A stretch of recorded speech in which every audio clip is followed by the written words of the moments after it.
Bueno, ¿qué tal? Buenas noches, buenas tardes, los que estén en otras latitudes. Qué gusto volver a encontrarnos para hacer nuestro cierre, nuestro ya folclórico y tradicional cierre de escuela inglesa y escuela francesa, acá con Juan de Olazo y los colegas que nos acompañan. Así que, bueno, un gusto nuevamente estar, como estaremos en la nube prontamente en YouTube, así para aquellos que no pueden participar hoy podrán escuchar en diferido y siempre hacernos llegar sus comentarios y propuestas. Eh, ¿Qué tal, Juan? Hola Estela, buenas noches a todos. Bueno, un gusto como siempre estar acá. Es lo que quedó de la pandemia y que me parece que lo supimos aprovechar. Para los que no saben, desde hace unos años comenzamos a hacer este experimento con Estela de poner en diálogo, en interlocución, nuestras lecturas. Estela es inglesa, yo es francesa. Estela también es docente en Freud. Entonces, bueno, tenemos muchos temas, muchos cables que se van conectando y desconectando. Entonces, la idea es tomar un tema por vez, que es lo que venimos haciendo, y pensar, digo que es una gimnasia muy aconsejable, y pensar con otros. Así que, bueno, en un espacio donde hay alumnos de escuela francesa, hay alumnos de escuela inglesa, hay alumnos de metodología psicoanalítica, y docentes, por supuesto, de las cátedras, y curiosos también, amigos que de golpe se dan una vuelta, y bueno, bienvenidos, por supuesto. Así que, bueno, Estela, cuando quieras. Bueno, el tema que nos propusimos en esta oportunidad es versiones de la angustia, como hacíamos el chiste, digamos, a partir del flyer que armamos en el mar de la angustia, digamos, hemos encontrado algunos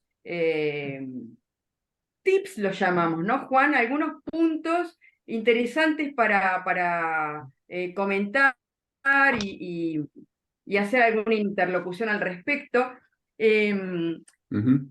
yo pensé en comentar, abriendo un poco el tema, es algunas versiones sobre la angustia en Freud que todos conocemos, que no me interesa tomarlas en un sentido de progreso cronológico respecto de las formulaciones de la angustia, sino señalar como ciertos mojones que podemos encontrar para orientarnos en lo que finalmente será la angustia, que no deja de ser una brújula para nuestra práctica analítica.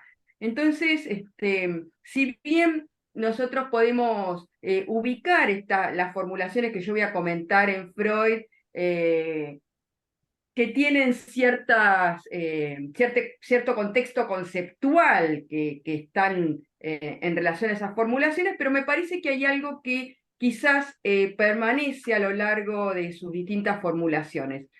El primer punto que voy a comentar, vuelvo, son todos lugares conocidos, o sea que no voy a buscar ninguna perla, es el de la neurosis de angustia, ¿sí? Que de las neurosis actuales y lo que siempre me resulta interesante de las neurosis actuales, de ese cuerpo que es otro cuerpo que el cuerpo de la histeria, es que suelo recordar que en el manuscrito en el que Freud se pregunta cómo se genera la angustia, ubica las causas sexuales.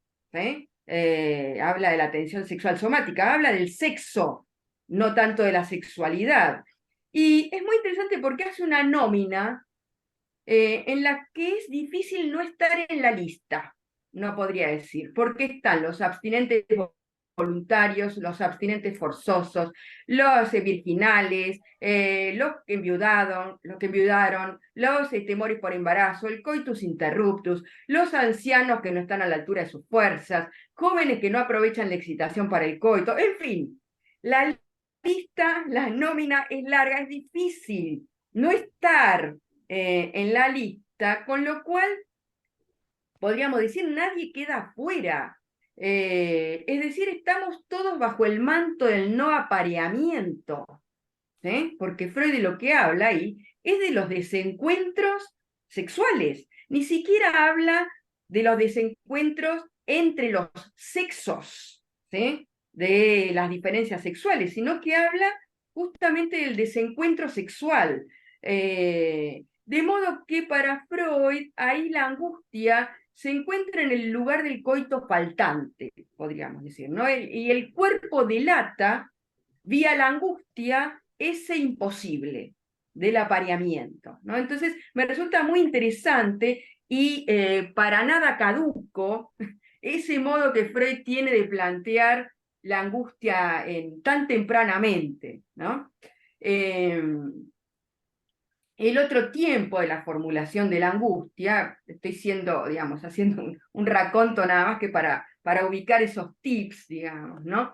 Es la angustia de la época de la metapsicología, ¿sí? La época donde nosotros podríamos ubicar como sobresaliente la cuestión de la angustia infantil, por ejemplo. Y es muy interesante cuando él trabaja en la conferencia 25 la cuestión de la angustia, él va a ubicar la angustia frente a la separación, ¿sí? La angustia frente a la separación de la madre, que es una especie de antecedente de la separación entendida como castración, ¿sí? Y también toma ahí la idea de la libido no aplicable, ¿sí? Que también podríamos decir que es un antecedente temprano de una dimensión de la angustia, que, digamos, él en 1914 la define como una pieza de colocación libidinal, la libido, digamos, ¿no? Es un antecedente de ubicar ese punto en donde la libido no tiene un objeto al cual ser aplicada. Pero lo interesante es que ahí Freud va a ubicar en el niño la angustia frente a la separación de la madre, pero esa separación, esa ausencia, no es la ausencia del Fordá, del juego de presencia-ausencia. ¿Por qué? Porque él va a decir que, lo voy a decir de otro modo, lo voy a parafrasear, que es la angustia frente a la ausencia de la madre que denota la presencia del rostro extraño. O sea que no es lo mismo el juego de la presencia-ausencia de la partida de la madre, la dimensión del Fordá, si ustedes quieren, que la ausencia de la madre sea la presencia del rostro del extraño, ¿sí? En donde la dimensión de ese algo otro, ¿sí? En relación a la cuestión de la angustia está presente por la vía de lo extraño, ¿sí? Otro modo de decir aquello que no termina de hacerse familiar, o como el reverso de lo familiar implica la presencia de lo extraño antes de sus formulaciones respecto a este tema. Entonces es muy interesante que él ubique ahí, el niño se aterroriza frente al rostro del extraño. Entonces, me parece que es importante ese punto, ¿no? No es lo mismo la ausencia posibilitadora, el juego del presencia-ausencia, que la dimensión de la ausencia y la emergencia de lo extranjero, de lo extraño. El otro tiempo de las formulaciones de la angustia en Freud, que nosotros podemos ubicar, vuelvo, son todos temas conocidos por nosotros y fácilmente situables, es el sueño del despertar, el sueño de angustia. ¿Sí? Y generalmente yo me hago esta pregunta, y los que me conocen saben que la suelo hacer porque me parece muy interesante. ¿Por qué frente a un sueño que se repite, un sueño recurrente, ¿sí? Un sueño de despertar, Freud mencione que el soñante se despierta con renovado terror? ¿Por qué sueña todas las noches lo mismo y el terror es renovado? ¿Por qué no es un terror ya conocido, ¿no? ¿Por qué no es, uy, ayer soñé con lo mismo, ¿no? ¿Por qué es renovado? A mí me resulta muy interesante ese término de renovado terror, siempre nuevo, ¿no? Algo que siempre resta como nuevo, porque en algún sentido podríamos decir que en el sueño hay algo que no logra ingresar al campo de la memoria, ¿sí? Por más que yo haya soñado, me pongo de ejemplo yo, ayer lo mismo con lo que voy a soñar hoy y mañana, sin embargo, eso resta como siempre nuevo, siempre, ¿no? Por fuera de la dimensión de la memoria, como si yo pudiera ubicar ahí nuevamente también la presencia de lo extraño, de lo extranjero, ¿sí? De lo que no se escribe o de lo que no cesa de no escribirse. No quiero abusar de los términos lacanianos para leer a Freud, pero la verdad es que es llamativo que Freud ubique ahí en un sueño de repetición lo nuevo, lo renovado. Eh, con lo cual me parece que estos tres modos, ¿no? Que acabo de recortar, en donde yo no haría una cronología, porque no me interesa señalar un progreso en la formulación de la angustia, sino como Freud intentó ubicar aquello que no cesa de no escribirse en relación a lo sexual, en relación a aquello que permanece como extranjero, aquello que siempre aparece como nuevo. Perdón. Les voy a pedir si pueden silenciar los micrófonos. Está. Bueno, me parece que ahí hay una línea interesante para leer la angustia en Freud. Está escrito así en Freud, digamos, y me parece que es una vuelta interesante. Y bueno, por supuesto, digamos, escuela inglesa ha tomado la posta en las definiciones de lo que tiene que ver con la angustia, y en Klein hay una lectura de la angustia muy particular. Eh, lo primero que podríamos ubicar es que la angustia es el efecto de la pulsión de muerte actuante en el organismo, para usar los términos kleinianos, y que la posibilidad de la vida está regida por una operación psíquica que es la de la expulsión de esa pulsión de muerte, ¿sí? Y esa expulsión de la pulsión de muerte va a valer como un ataque al exterior, ¿sí? Con lo cual hace existir el objeto atacado en la fantasía, ¿no? La imago del objeto. Pero ¿qué me interesa ubicar acá? Que esa primera angustia para Klein es angustia de aniquilamiento, ¿sí? Es presencia de la pulsión de muerte, pero una vez que esa eh, posibilidad de la expulsión de muerte se ha puesto en marcha, por decirlo de alguna manera, hay una modalidad de la angustia que a mí me resulta muy interesante, que es y es una formulación kleiniana antes de su formulación de la teoría de las posiciones, que es la angustia como motor del simbolismo. ¿Por qué me resulta interesante esta dimensión de la angustia? Porque es la que va a tomar Lacan en el seminario 1, comentando el caso Dick, ¿eh? En donde va a ubicar esa dimensión de la angustia como arising, dice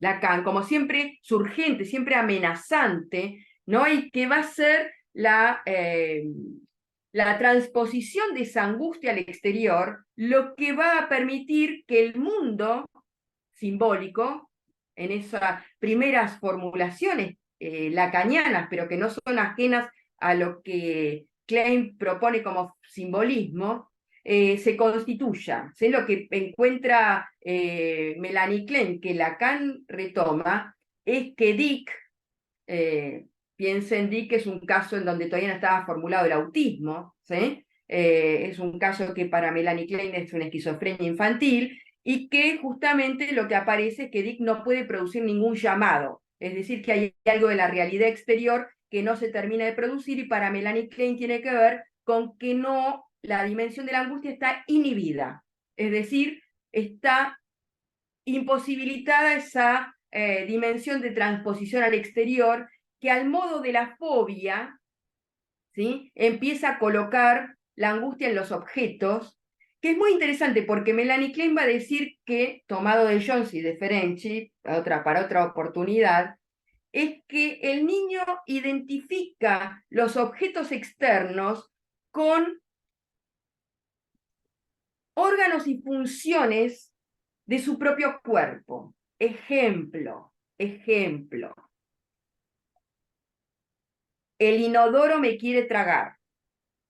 Le tengo miedo al inodoro, ¿sí? La angustia puesta en el inodoro o en el lavabo, bueno, porque eso, ¿sí?, me puede tragar, que es la transposición al exterior, ¿sí?, de esa dimensión pulsional oral, ¿no?, en donde ya no se trata de una posición activa del niño, ¿sí?, del ataque, sino justamente de una dimensión retaliativa, para usar los términos kleinianos, en donde, digamos, a partir de cierta lógica fóbica, los objetos externos empiezan a existir. El ejemplo más común que nosotros podemos dar es que el cuco existe a partir de que lo voy a buscar abajo de la cama. ¿Se entiende? ¿Cuándo existe el objeto fobígeno? Bueno, cuando lo voy a buscar, ¿sí? Y después me confronto con que no está, ¿sí? Pero para Melanie Klein no es ajeno a esa posición de la pulsión de muerte entendida como agresión, entendida como ataque. La devolución del exterior hace que esos objetos devengan persecutorios, retaliativos, etcétera, etcétera. Y bueno, después nos metemos con la teoría de las posiciones, pero simplemente me interesa sugerirles, en todo caso, que vayan a leer en Lacan el caso Dick, que hay que decir que su capítulo sobre el caso Dick es anterior al capítulo, por lo menos como lo ordenó Miller, supongo que en la enseñanza estará así también, anterior al capítulo en donde Lacan habla del texto de la negación y de esas operaciones de Austosum y Bellahum. O sea que no son ajenas a esa dimensión de la angustia en relación a el simbolismo, a la posibilidad del símbolo, ¿eh?, al acceso al mundo simbólico. Por eso Lacan va a decir, di que está a las puertas del lenguaje. Me parece una excelente referencia ir a leer Dick en Lacan y luego ir a leer en Klein, porque me parece que se vuelve más rico el texto.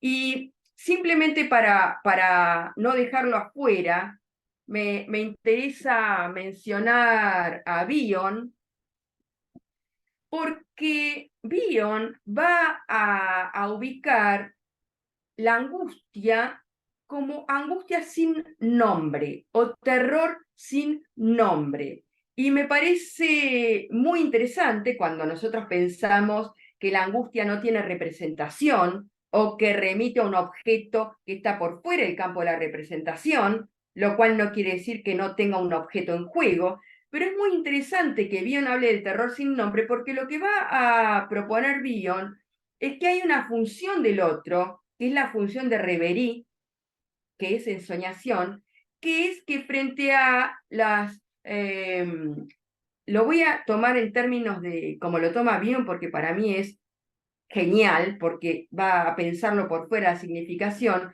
Él va a situar que la madre le va a prestar al niño su aparato para pensar, su aparato para soñar, y va a transformar las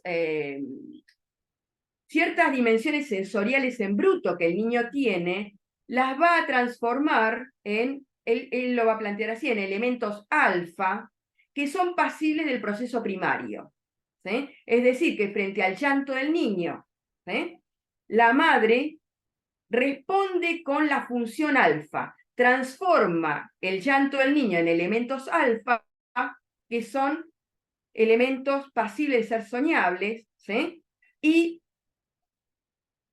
hay un resto de esa intervención materna que va a dejar elementos beta, es decir, que no van a ser elementos que permitan entrar al campo del proceso primario, al campo de la palabra. Aquellos elementos beta que no van a ser pasibles de esa transformación que les permita ser soñables, ser metáfora, van a restar como aquello frente a lo cual no hay nombre para nombrar, ¿sí?, ese afecto, ¿sí?, que se despierta, ese terror sin nombre. Ejemplo, el niño llora, la madre le dice, estás muerto de hambre. Entonces el muerto, ¿sí?, adquiere un valor metafórico que vale como elemento alfa, pasible de ser soñable,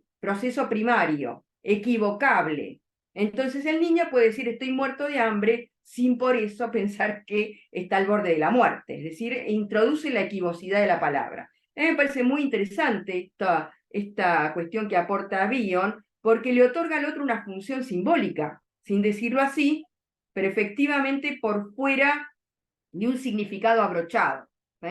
Entonces es muy interesante que él ubique la angustia como esa angustia sin nombre, sin posibilidad de poder nombrarla y que permita ser sueño, reverie.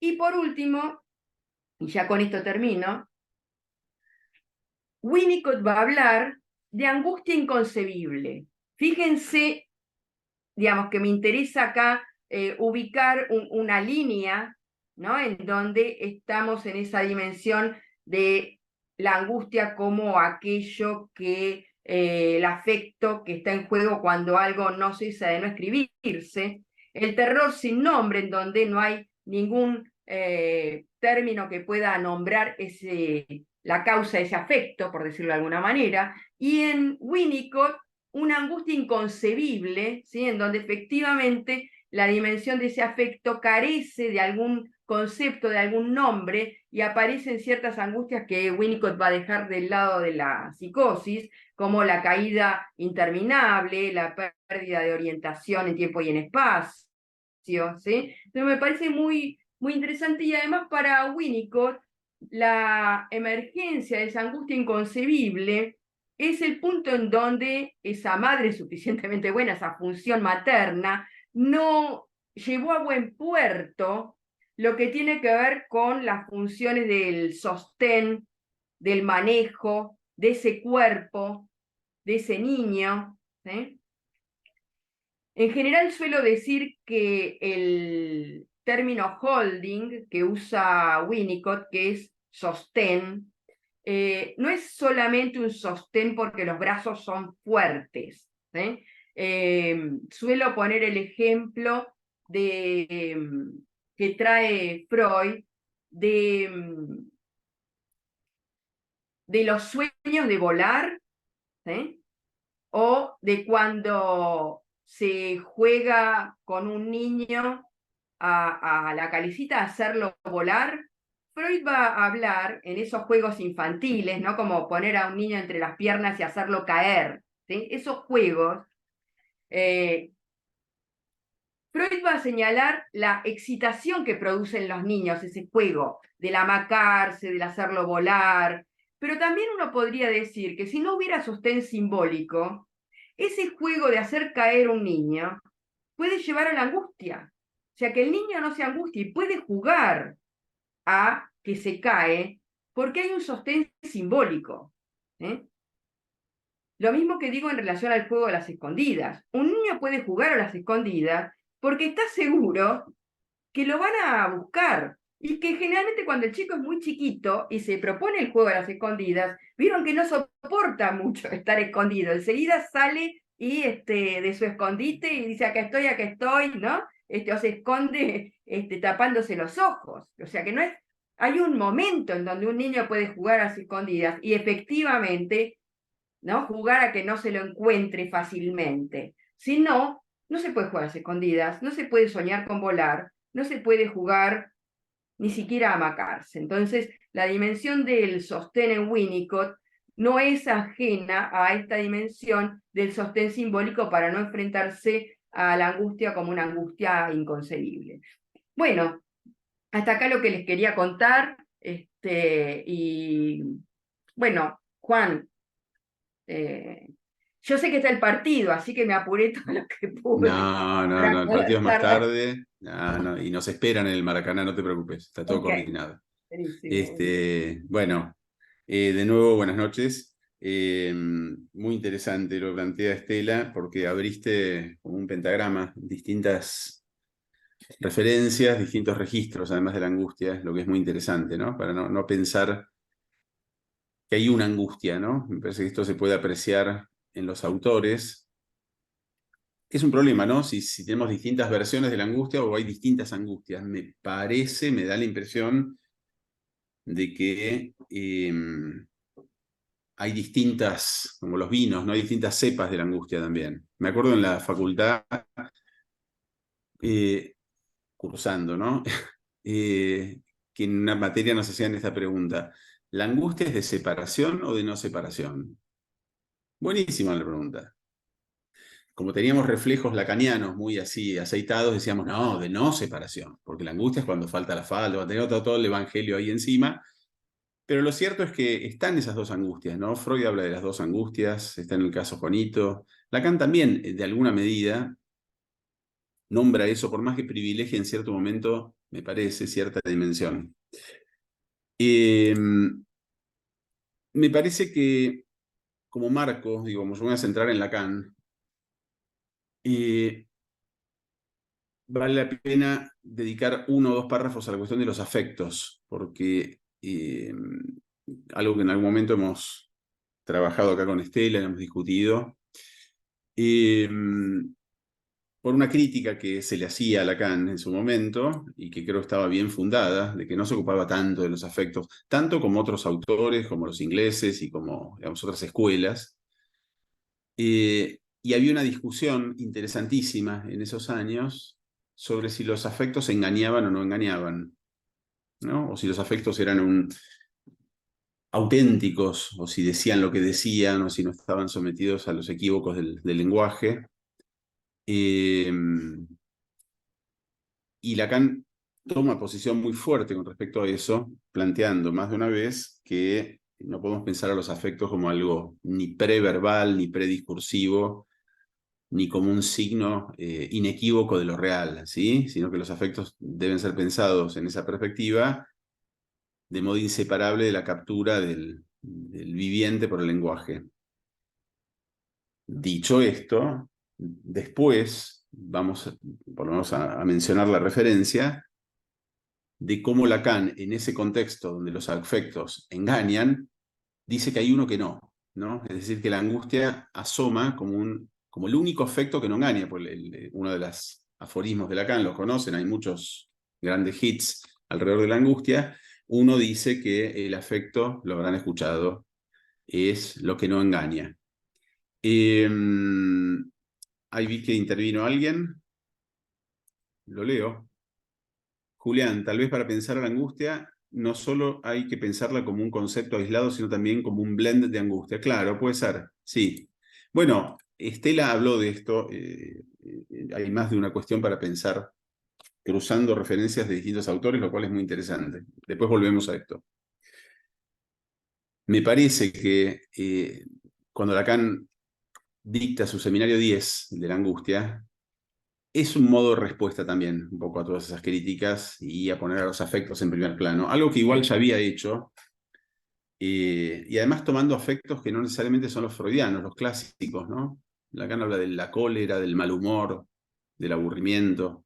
Digo, no solamente de los clásicos afectos como el amor, el odio, la culpa. Pero lo que me parece que es claro es que la angustia ocupa un lugar privilegiado en la historia del psicoanálisis como afecto.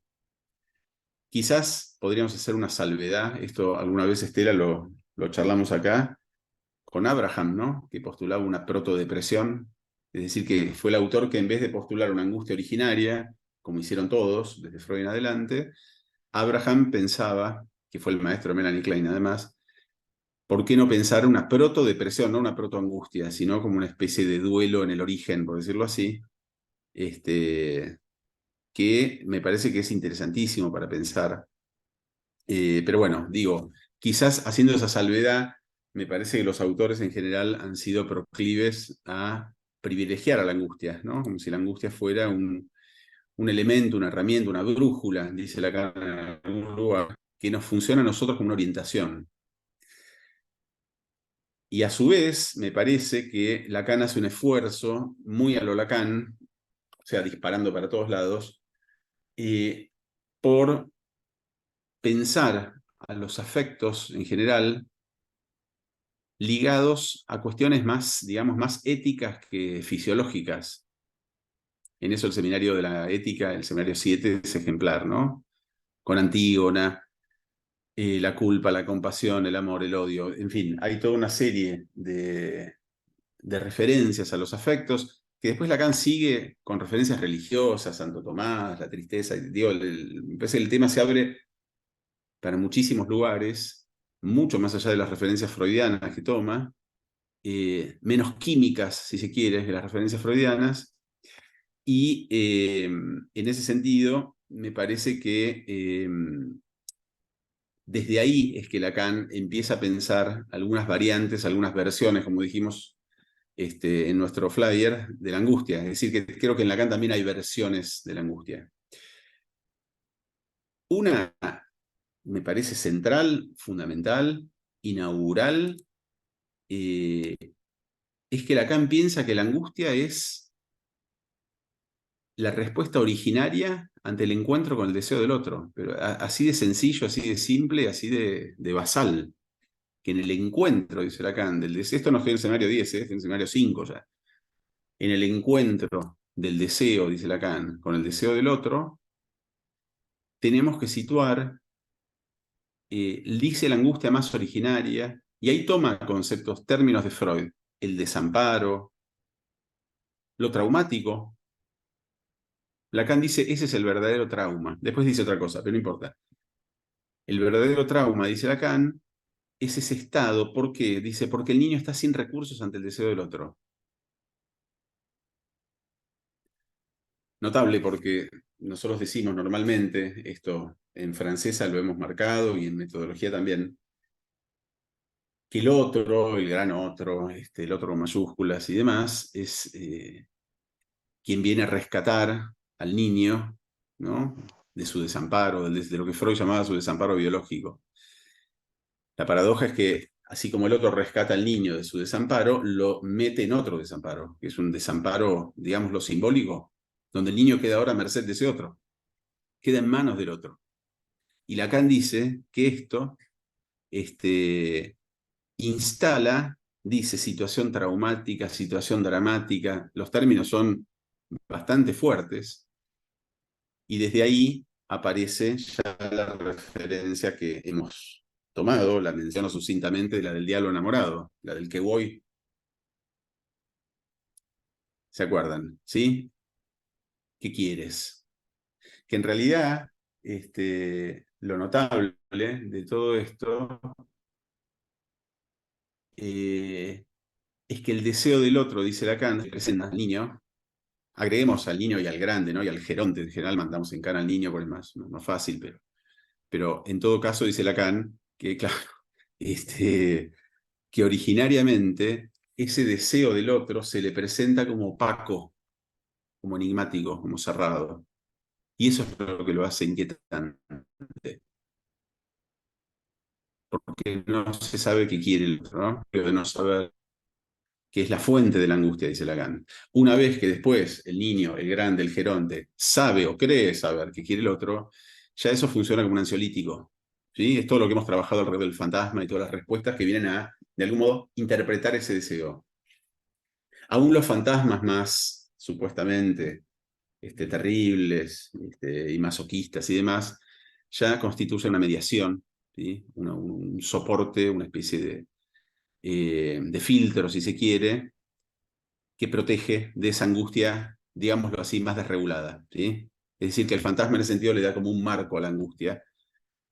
Pero digo, marco esta referencia porque me parece que la teoría de Lacan, el grafo de Lacan, se arma a partir de ahí. Es decir, esto es como la columna vertebral, me parece, la teoría de Lacan, por lo menos durante 10, 11 años.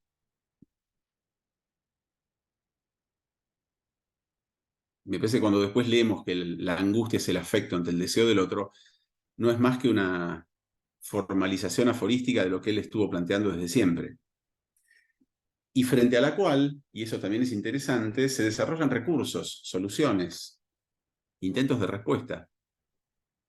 Y ahí es interesante ver cómo responde cada estructura. Hasta incluso, dice Lacan, la constitución del yo ya es un modo de hacer frente al desamparo. Es decir, cuando el niño arma el estadio del espejo, Lacan dice, ya esa forma de asumir el yo, de armarse ante el otro, ya es una cuestión protectora.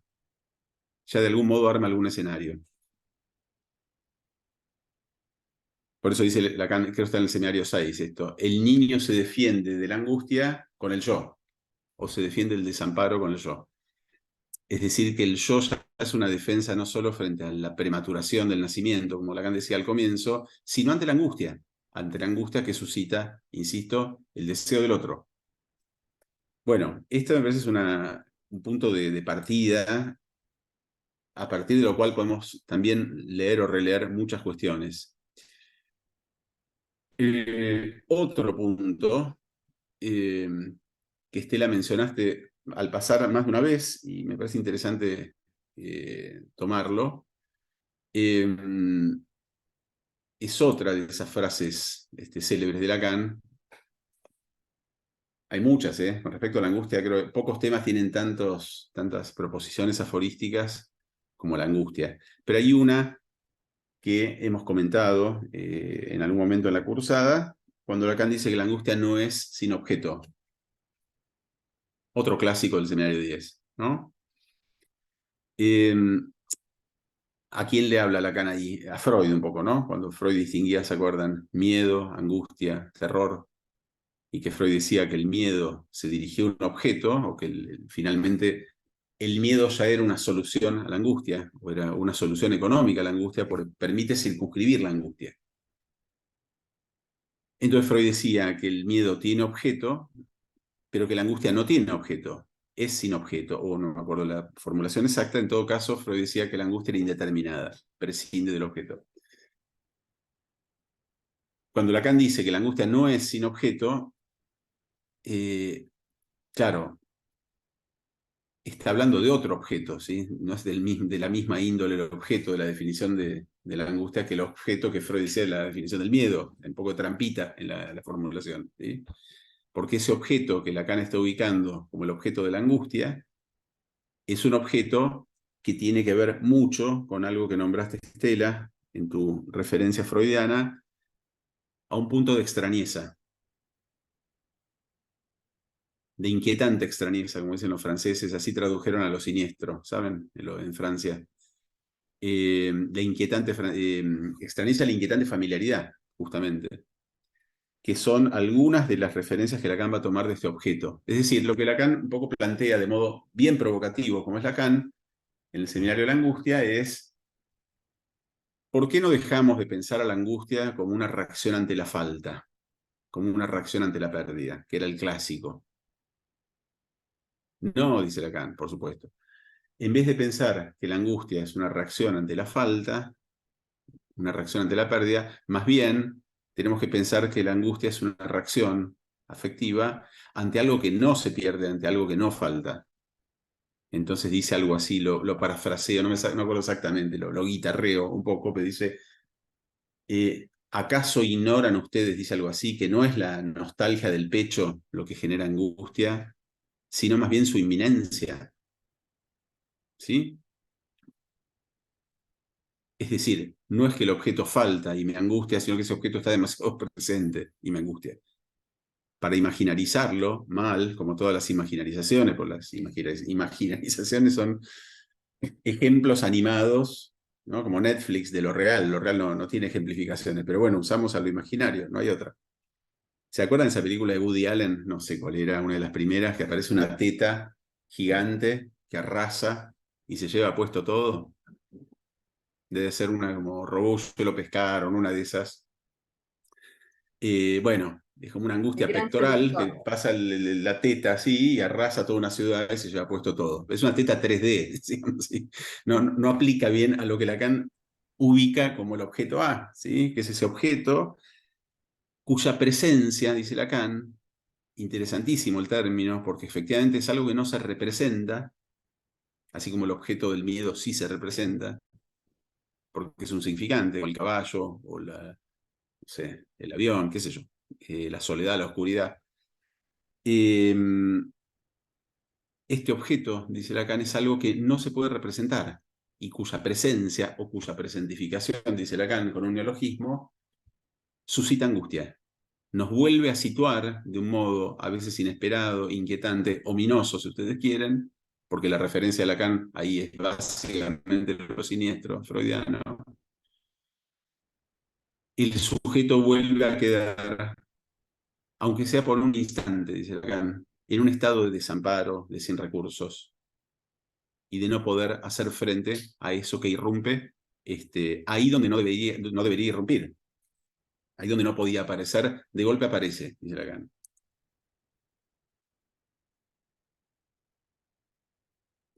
Bueno, una referencia más, y así charlamos un poco, también de ese seminario, que lo nombré al comienzo, y me parece que, a ver, es mi impresión, me parece que todas estas formulaciones de Lacan atacan problemas distintos, ¿sí? No sé si van todas de la mano ni todas confluyen en una armonía total, ¿sí? Me parece que son problemas que Lacan va situando, y por eso hay una dimensión más fenomenológica de la angustia, como la de la mantis religiosa o como la del cocodrilo y demás.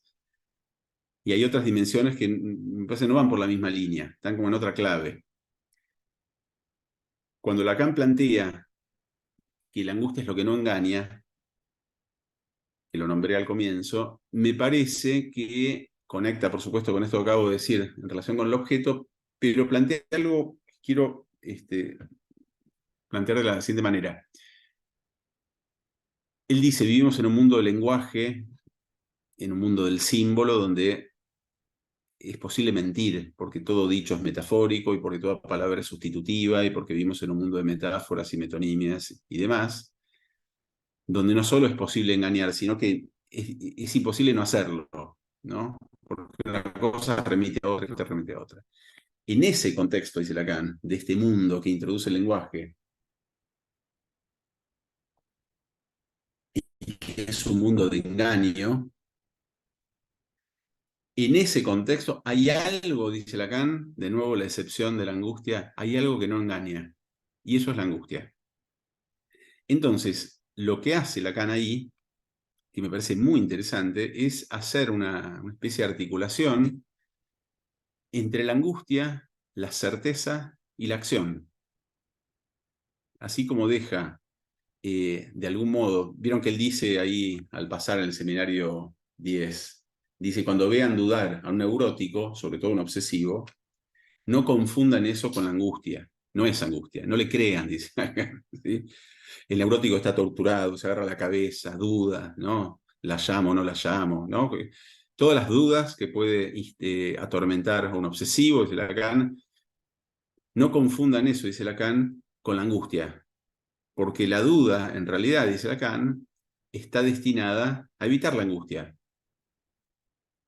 Es un recurso ante la angustia, ¿no? Y en la duda ya tenemos al menos dos significantes entre los cuales el sujeto puede estar pivoteando, torturándose, vacilando, pero de algún modo tiene una estructura significante que lo contiene. Y por eso alguien puede dudar tanto tiempo. Vieron que hay personas que dudan toda la vida. Y no, a ver, ¿cómo decirlo? Descartes con la duda fundó la ciencia, digamos, no siempre la duda es tan productiva, más bien no. Freud decía que era un síntoma muy difícil de conmover. Ahora, lo que dice Lacan, siguiendo un poco esto de Freud, de que los síntomas se forman para evitar la angustia, ¿se acuerdan que Freud decía eso? Que una acción es sí, solo sí, sintomática, si tras su suspensión surge angustia. Hagamos un contrafáctico. El tipo se lava 25 veces por día las manos. Freud, ¿qué te diría? Cortale el agua un día. Si se angustia, era síntoma. Si no se angustia, no era síntoma. Es decir, que lo que nos daría la clave de que esa acción era sintomática es la angustia. Es lo que les pasa a los yuppies cuando se van de vacaciones. Tipos que operan en la bolsa, que están 17 horas por día, los mandan al Caribe una semana para que descansen y relajen y suelten y bla, bla, bla, y empiezan las depresiones galopantes, no aguantan, tienen que volver a la bolsa a operar rápido. O operan desde la pileta, ¿sí? desde el Caribe. Bueno, entonces Freud decía en ese sentido que los síntomas, como acciones sintomáticas, se constituyen básicamente para evitar el desarrollo de angustia. Entonces, desde ahí Lacan dice, y le habla a los analistas ahí, y dice, no confundan a la duda con la angustia, porque en realidad, dice Lacan, la duda está destinada a evitar, y ahí dice esta frase que quería también parafrasear, la enojosa certeza que la angustia señala, ¿sí? Es decir, que la duda es un refugio, y como dice Lacan alguna otra vez, el neurótico prefiere sumergirse en la indeterminación antes de confrontarse con esta certidumbre enojosa. ¿Por qué enojosa, no? ¿Por qué es tan algo a evitar, esa certeza que trae la angustia? Ahí es donde Lacan lee el peligro. ¿Sí? ¿Se acuerdan que el peligro era una noción freudiana, ¿no? De que la angustia era un peligro, una señal de peligro que dije defensa, o la represión, que equivale, dice Freud, a un intento de huida. Noción tomada de la biología, por otro lado, ¿no? Eh, bueno, es algo que Lacan toma esto, de los antílopes, creo que está en el escenario 8. Como los antílopes, hay uno, vieron que hay, no sé, en Animal Planet lo hemos visto más de una vez, ¿no? Que hay una manada de antílopes, son como 200, y hay uno, no sé cómo hacen el casting, pero hay uno que es el encargado de dar la señal del peligro. Entonces localiza, no sé, un tigre a 5 kilómetros y emite manda un agudo que solo ellos escuchan y empiezan todos a correr, ¿vieron? Bueno, porque se disparó la señal del peligro. Después queda siempre uno enganchado, pobrecito, que se lo morfa el tigre para que la serie tenga sentido, ¿sí? Siempre es medio igual. De ahí toma Freud la idea de no es la angustia señal, es la utilización como señal, porque la angustia funciona como un aviso, como una señal lingüística, dice Lacan, al yo, para que se dispare de modo automático, ¿no? Que ahí efectivamente no hay aviso, no hay ningún tipo de previa. Bueno, en ese sentido, y con esto termino, me parece que Lacan toma e introduce algo muy interesante, que es cómo la angustia no es solo algo paralizante,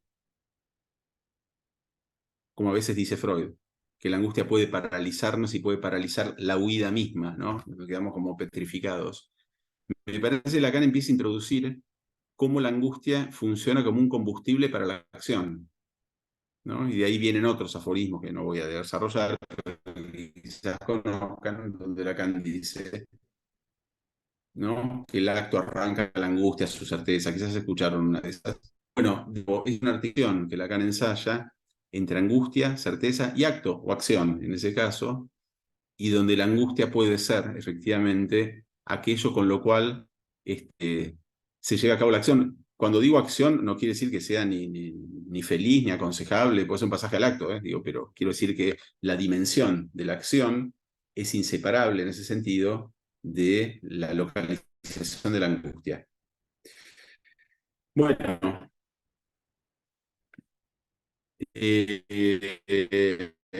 a un stop, abrimos la discusión, preguntas, comentarios, reflexiones, revelaciones y demás.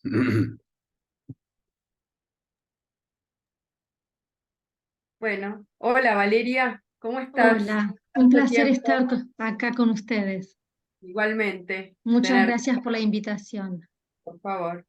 Estaba pensando que hay muchas angustias y tantas según diagnósticos. O sea, no quiero poner la palabra diagnóstico, pero bueno, según lo que presenta cada paciente, se manifiesta diferente angustia. Y vemos la neurosis obsesiva como, bueno, tuve una paciente que rápidamente volvía a defenderse continuamente. Otra vez se refugiaba en la idea obsesiva. Y así la idea iba mutando, pero siempre volvía a la idea y nunca podía trabajar el origen. A pesar de nombrarlo, era como que nunca era el momento para angustiarse por el origen del primer síntoma, de lo primordial, donde se fundara, desde mí intentar llegar a ese primer momento traumático, pero rebotaba y volvía a la idea. Esto en neurosis obsesiva, en trastorno sí, de las ideas obsesivas.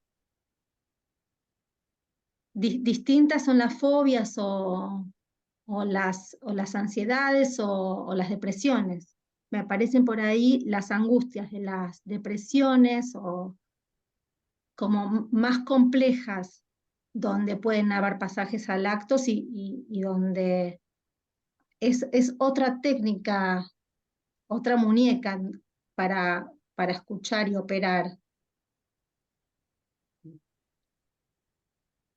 Hay algo interesante en lo que vos planteás, que es esto del recurso a la idea, por decirlo de alguna manera, que mientras Juan hablaba, yo pensaba que Freud habla para la fobia, y por ahí podemos pensarlo para otras situaciones, otros casos, en donde lo que aparece es un enlace secundario. O sea, cada vez que aparece una representación, ¿sí?, como puede ser el miedo al caballo, o una idea obsesiva, o la duda, siempre ese enlace, va a decir Freud, es secundario. Es decir, que no es la idea, ni la duda, ni el objeto fobígeno la causa de la angustia, sino que es justamente secundaria, ¿no? Con lo cual sí está la idea de que esa idea, perdón por la redundancia, de que la idea y cualquier objeto viene a ser una defensa frente a la angustia, digamos, ¿no? No sé si podría hablar del origen de la angustia, pero bueno, supongo que uno puede ubicar para cada paciente Algún momento traumático. sí, no sé si momento traumático, pero sí podemos decir que en todo caso emerge la angustia cuando algo de la escena ya no se sostiene fácilmente, digamos, ¿no? En donde aparece más la dimensión quizás del desamparo frente a esa A ese falta momento. claro, cierta dimensión de desamparo. No tomaría la depresión como angustia, me parece que por ahí quizás sería interesante, no digo para ahora, pero buscar algunas coordenadas que nos permitan diferenciar, digamos, la angustia de la depresión, digamos, ¿no? No tomaría la línea kleiniana de la angustia depresiva, por ejemplo, ¿no? Porque Melanie Klein hace ahí como una juntura entre la angustia y el afecto del duelo, por ejemplo, ¿sí?, cuando en realidad podrían ser diferentes coordenadas para situar ahí, ¿no? Eso es lo que se me ocurre comentar.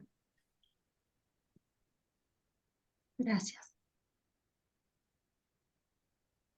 Hay una cuestión, Estela, que nombraste que me parece que vale la pena tomar también, ahora que surge esta cuestión de las angustias o las distintas angustias.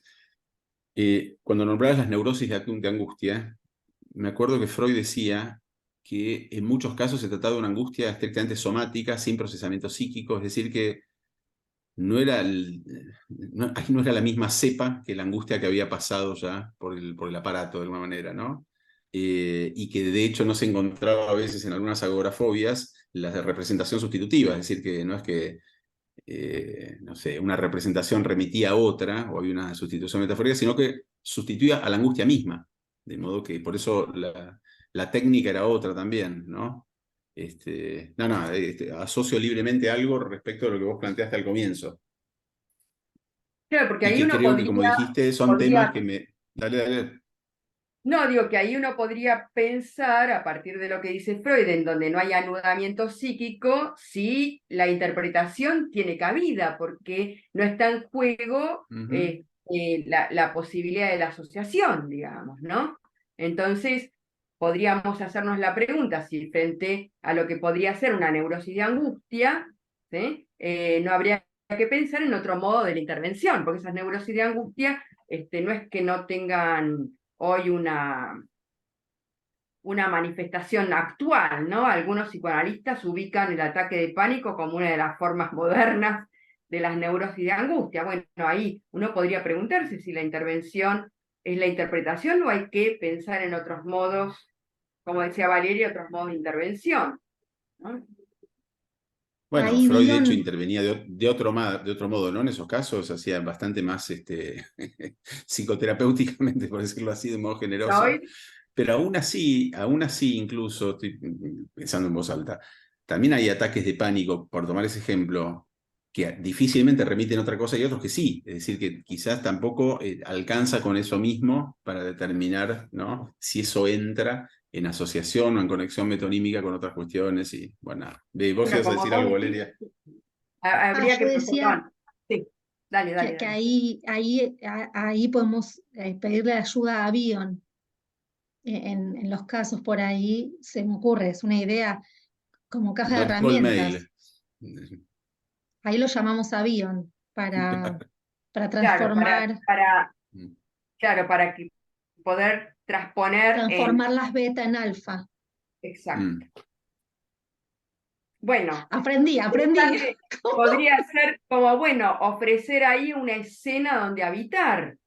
Quizás, ¿no? La construcción de una escena imaginaria permita ser uno de los modos de intervención, que tiene digamos, cierta lógica de poder pensar en transponer los elementos beta en elementos alfa. No quisiera hacer un forzamiento, pero bueno, no me empujes, Valeria, a hacer No me callo. forzamiento. No, por favor. No. Eh, y la otra cuestión por favor, interrúmpanos, ¿eh? Nosotros hablamos porque nos gusta charlar, pero la idea es que nos puedan interrumpir.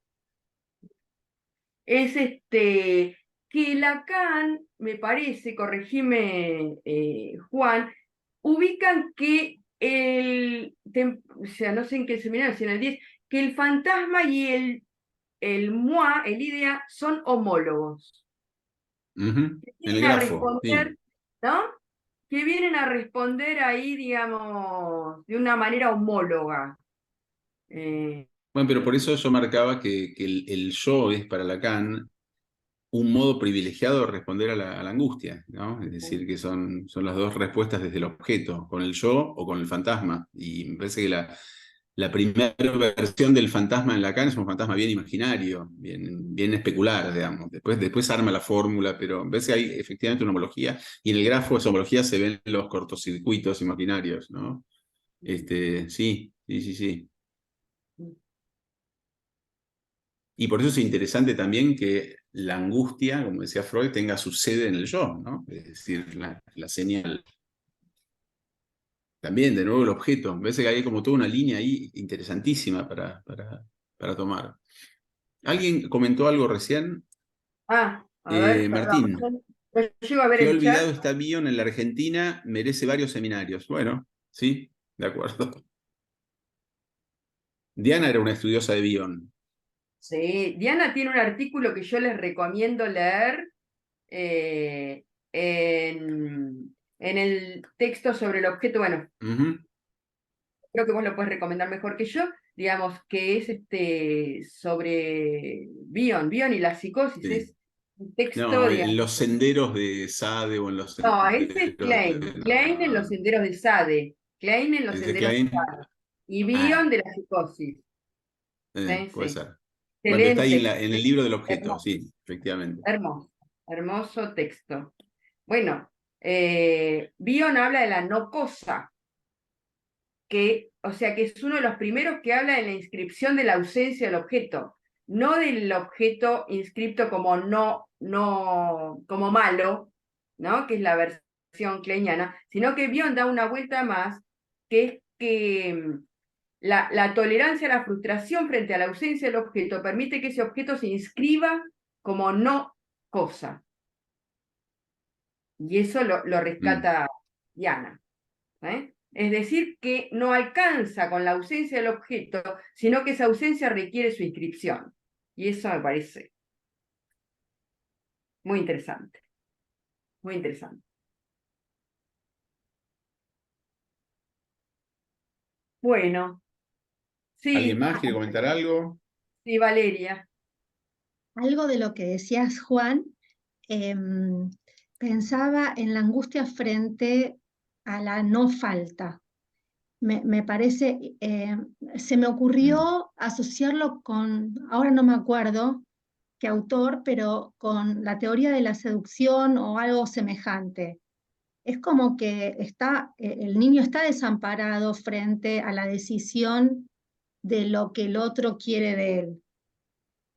Entiendo algo así, pero de alguna manera no puede, no podemos, como los niños no pueden hacer otra cosa que confiar en esa presencia, siempre y cuando sea una, una presencia coherente y no pasada de cantidad,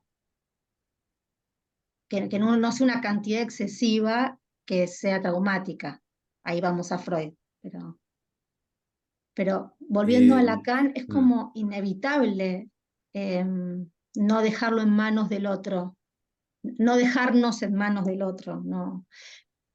Sí, sí, lo que pasa es que son dos, a mí me parece que hay como dos problemas ahí. Y aprovecho tu pregunta y recordaba que Freud hablaba de la angustia ante el super yo, la angustia ante la pérdida de amor, la angustia, es decir, son registros de angustia evidentemente distintos, ¿se acuerdan? Que él iba como enumerando, o qué es la angustia que cobra otro rostro en distintos momentos, o son otras angustias, pero él decía, la angustia ante el super yo era una angustia tremenda, ¿sí? Y que frente al super yo estábamos como en el punto de máximo desamparo, es decir, con menos recursos a mano.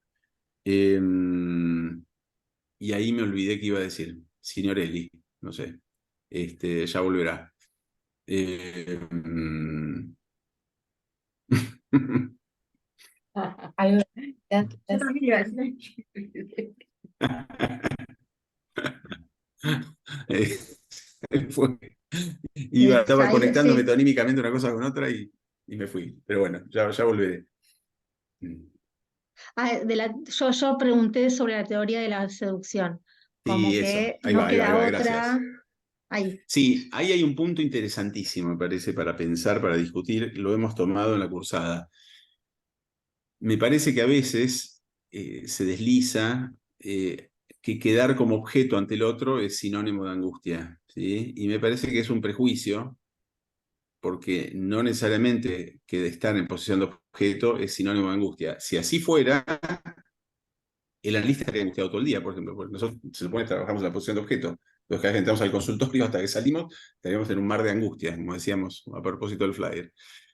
Y me parece que ahí sí, es decir, el niño como falo de la madre, cero angustia, y está como objeto. O sea que no necesariamente puede estar como objeto, ¿sí? O el objeto en el fantasma, o distintas versiones de eso.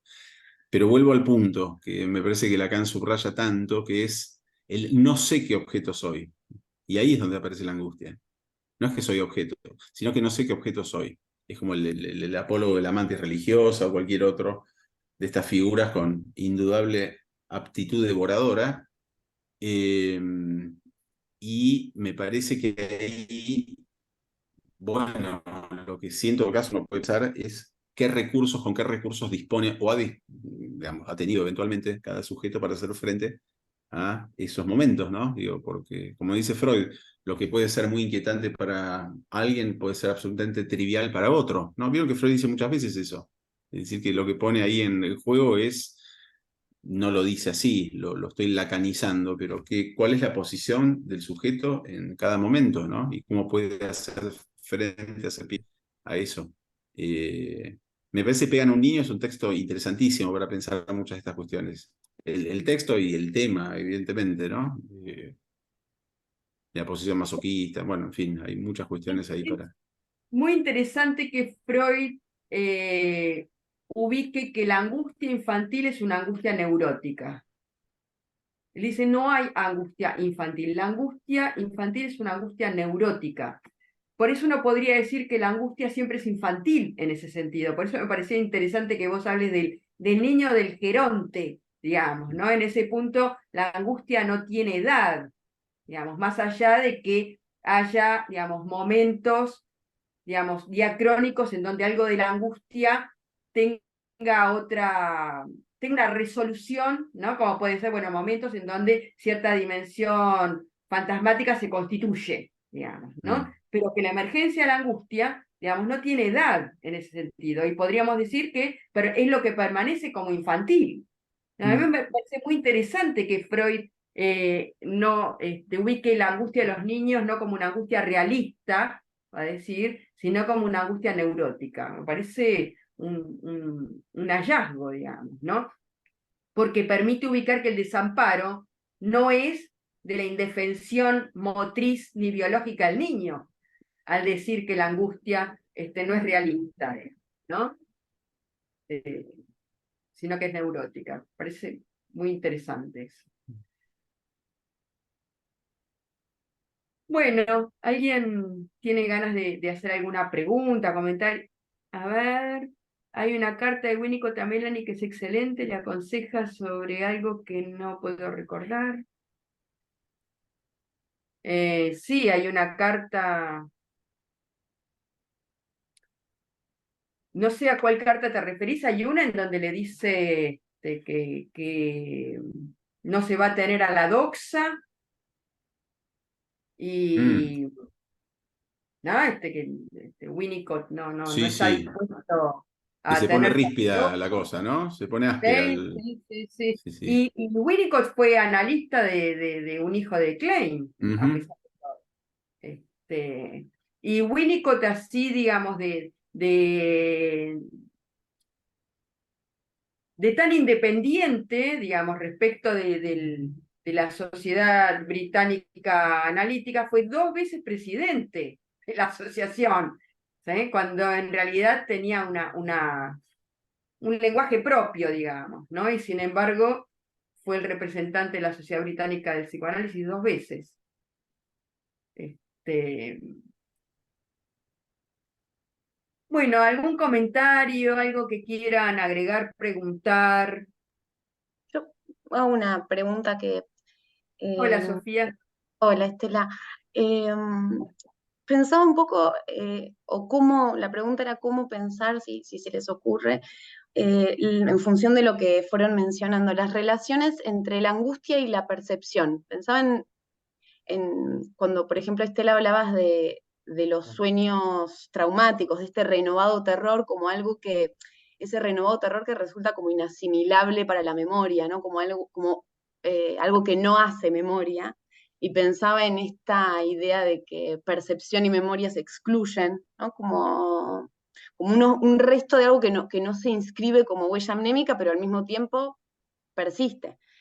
Eh, o en los ataques de pánico o ataques de angustia que aparece como que están como plagados de estas cuestiones perceptivas de un cuerpo que no es un cuerpo propio o que deja de ser propio, pero que hay como una relación a la percepción. Vos hablabas en relación a esto de alfa y beta, que me cuesta un poco, decías dimensiones sensoriales en bruto, ¿no? Que se transforman luego o no en huellas mnémicas. E incluso pensaba también en cuando Freud percibe en el tren esa imagen de un señor Mm. viejo Su doble.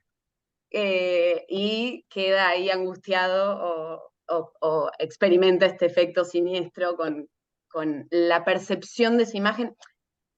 ¿No? ¿Cómo pensar la angustia con la percepción? ¿No? Pero no sé, se me ocurría, no sé si está bien pensarlo así. A mí me parece, a ver, lo que yo puedo decir, digamos, me parece interesante. A mí me gusta tomar la percepción además de lo que Freud pueda decir en los lugares como la interpretación de los sueños y la carta 52, en donde diferencia el signo perceptivo de la imagen sensorial de percepción. Además de eso, a mí me gusta, creo que está en teorías sexuales infantiles, ¿sí?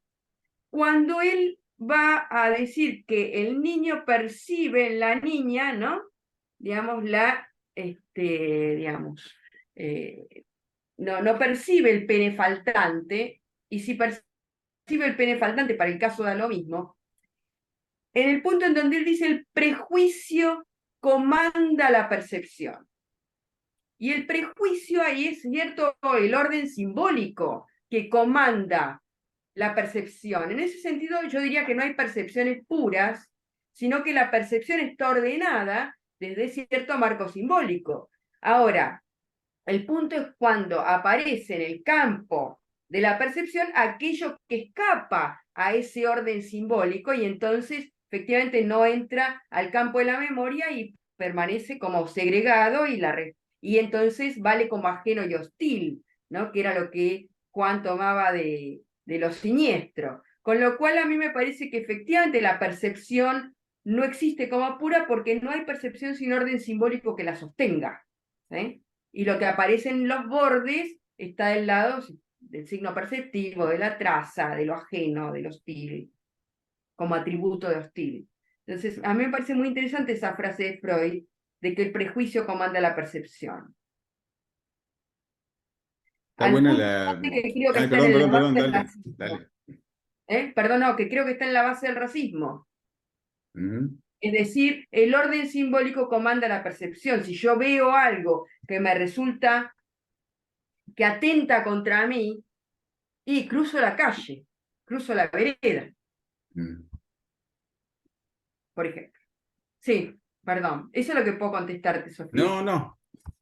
Me pareció muy interesante lo que plantea Sofía. Además, me parece siempre es muy saludable introducir que no sean los más habituales para nosotros para pensar problemas, ¿no? Y creo que hay tantas referencias de Lacan a al existencialismo, a la fenomenología de la percepción, tantas referencias de la angustia, a Kierkegaard, a Heidegger, que me parece que está bueno pensar eso. Es decir, porque incluso lo que él dice de Kierkegaard, no había linkeado esto, él lo linkeó gracias a tu intervención, de la chica, ¿vieron que dice Lacan? La chica que siente la sensación del deseo del otro, la chica que describe Kierkegaard, tiene que ver con la percepción. ¿Sí? Y los ejemplos de Lacan también, como la mantis religiosa, digamos, desde ya hay que pensar qué estatuto de percepción está pensando ahí Lacan y qué toma de los fenomenólogos, pero me parece que es una línea interesante para ver en qué medida la angustia es una angustia a veces,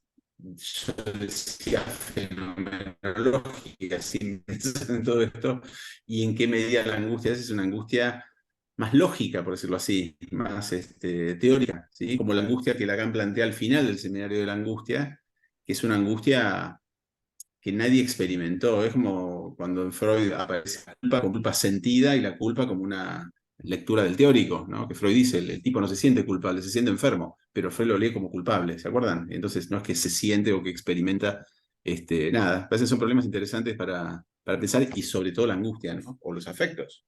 Está bueno. Claro, porque el lugar de la angustia, ¿sí? Implica ya la dimensión de la escena. Y en la escena algo de la percepción se juega, ¿no? Cuando marca la cuestión de la escena sobre la escena del mundo, ¿no? En el seminario 10, digamos, para ubicar la cuestión de la angustia, bueno, ahí me parece que, digamos, hay una escena ordenada, no sin la percepción, digamos, ¿no? Ujú. Martín, de nuevo, otro genio Soren, su particular versión católica de la angustia. ¿Te gustan todas, Martín? Me encanta, sos un entusiasta. Todos los autores terminan siendo festejados, me parece muy bueno. Sí, Kierkegaard es un autor que Lacan toma bastante más de lo que Lacan dice, y tanto para el tema de la repetición como para también la cuestión de la angustia. ¿Sí? Son autores muy interesantes para todos estos temas. Así que bueno, nada. Bueno, ¿alguien más quiere comentar algo?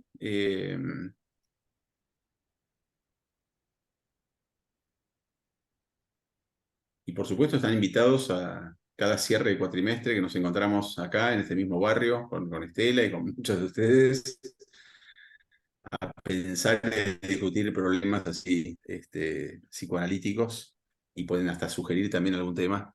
Sería bueno Bueno, eso, ¿no? Podríamos hacer empezar a, digamos, antes de sí, decidir juntarnos, hacer una especie de propuesta de ranking de temas que tengan ganas de abordar. ¿Qué canciones quieren para estos recitales? Sí, claro. Y puede haber un premio, se puede ganar una licuadora de repente que diga, ¿no? Con un grafo ahí impreso. Esto no es una O licuadora. una botella de Klein, ¿no? También. Muy bien. Bueno, ¿estamos bien? Bueno, Llegamos al sí, estamos partido muy bien y ahora tranquilo. empieza el Muy bien, partido. Sí, muy sí, bien, tranqui, re tranqui. Podemos percibirlo ahora. muy bien. Bueno, muchas gracias Bueno, por estar estas horas por aquí. Y bueno, Estela, como siempre, un placer. igualmente. Gracias por acompañarnos. Feliz año. Felices. Buen año para todos.